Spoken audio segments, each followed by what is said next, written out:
children? We plan to. Oh, it's a wonderful apartment. I love it. See what she's trying to do? She's trying to get you lower the rent. Oh, please, let's take it.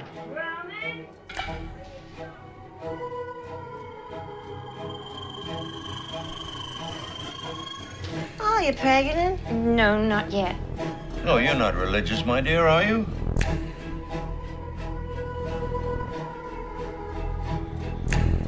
You know how actors are. They're all a bit self-centered. I dreamed someone was raping me. Sleep, Ro.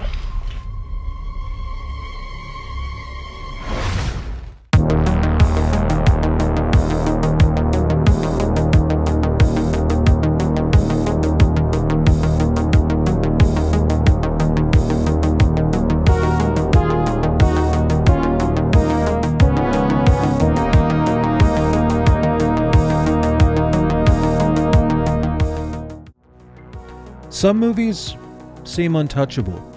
Let me explain. There are certain films that just seem to be evergreen titles, things that have just always been. Speaking Greekly, the Alpha and the Omega, the first and the last thing that comes to mind when considering art of an everlasting value. Somehow it's just always existed, or maybe that's the draw, that's the fun, that's the allure of it, something that's cemented as witchy folklore. In my head, there's never enough. I always need more. When I think of the film Rosemary's Baby, usually I hear the cliche, "Hail Satan." It's cheap, it's really easy to digest for most commoners, but it's usually more of a criticism than actual substance of a film that deserves better. How about the criticism of Roman Polanski as a person? And listen, that's fair, I have no argument. I think that we don't even need to discuss some of the things that he has done.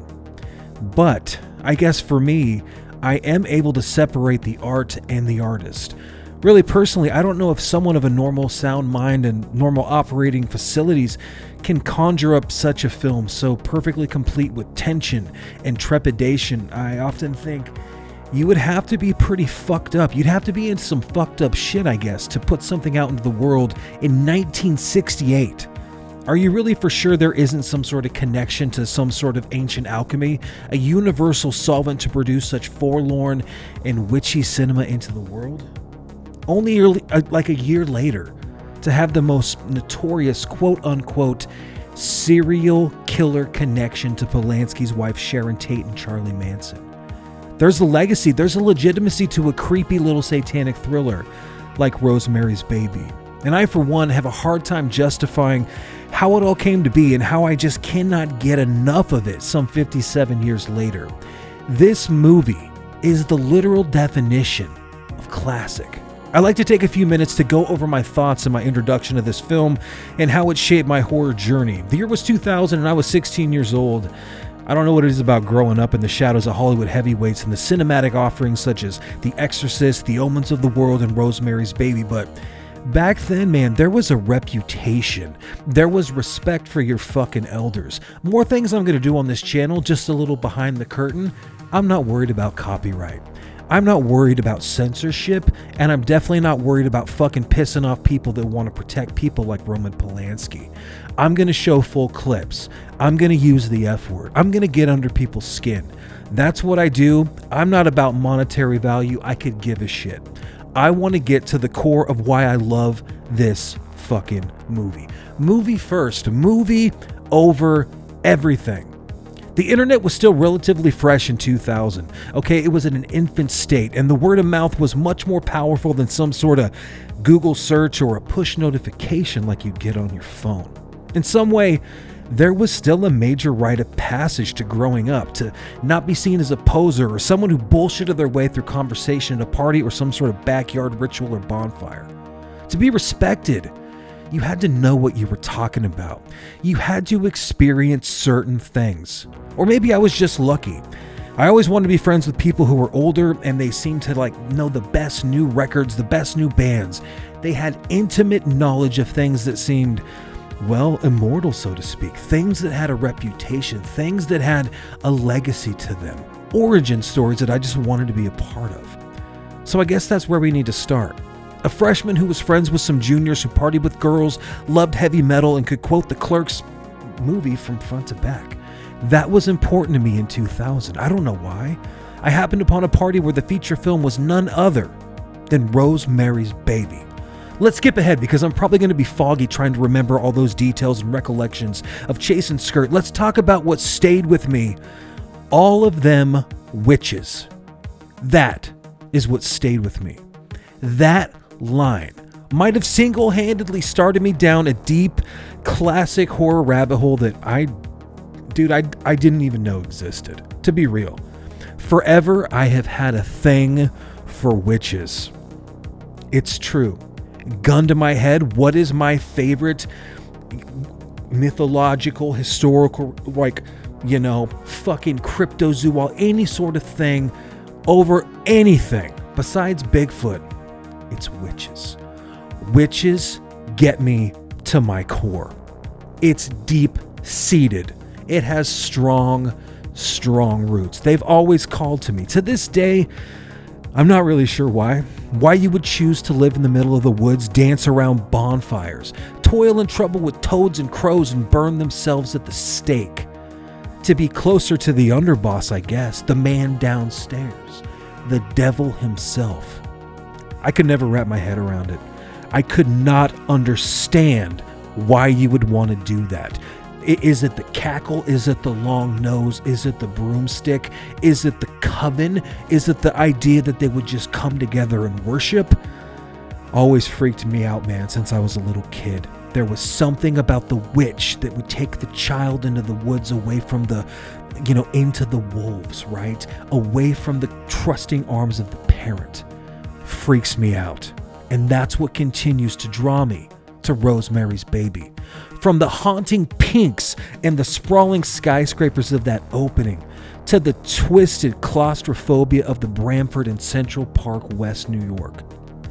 A place so sought after that those would leap from its archways in the opening. Okay? This was a big deal. This was 1968. There was a book that came out a year earlier, and so Polanski was adapting from source material for the first time. This was also his first movie on U.S. soil, so it was kind of a big deal. Rosemary's Baby begins with so much promise. A young couple's just trying to get a new start. They're trying to make a name for themselves only to stumble into the worst possible scenario. Enter the Cassavetes. To this day, if you look up in Webster's dictionary the idea, the definition of motherfucking nosy neighbors, you're going to get the Cassavetes. Mini Cassavet. Roman Cassavet. Freaky, dude. Starkly flippant, rudimentary rude at a base level, at a cellular level. They have the ability to annoy you, to cast a spell with just a single fucking knock, man. That's the fate of this story that unfolds in this horror classic. The moral of the story, opening the door for something as simple as a cup of sugar or a cup of tea, and you've let the devil in. He knows your weaknesses, and he preys on them. And this movie, man, it gets right to the source. It gets right to the core. What proceeds to unfold is a simmering slow boil of a horror film. Every shot ramping up to this dread frame by frame as we slowly witness one of the greatest gaslighting events in the history of cinema. This guy is a motherfucker. From the dreams to the Tannis root to the anagrams to the shakes to the selling of your soul. I sold my soul for rock and roll, said Guy. The learning of the coven, how they used their minds to control the piercing of Roman Cassavet's ears, to the finding of the book and the transcendental magic. I always thought to myself as a young kid, man, this film seems real. This film feels like it cemented itself in horror history. That actor playing Roman has to deal with some shit, man. He is old. He's been dead for a long time. He is in league with Satan. I remember watching this thinking that, like, this is a freaky fucking movie for this dude to do. And it continues to have that effect on me. It continues to be something that I go back to time and time again, just revisiting the well. This film is pretty much perfect. If it wasn't for that bullshit director, this thing has the most amazing elongated takes. Mia Farrow's performance, the dream sequences, man, when she's on the boat, there's so much symbolism.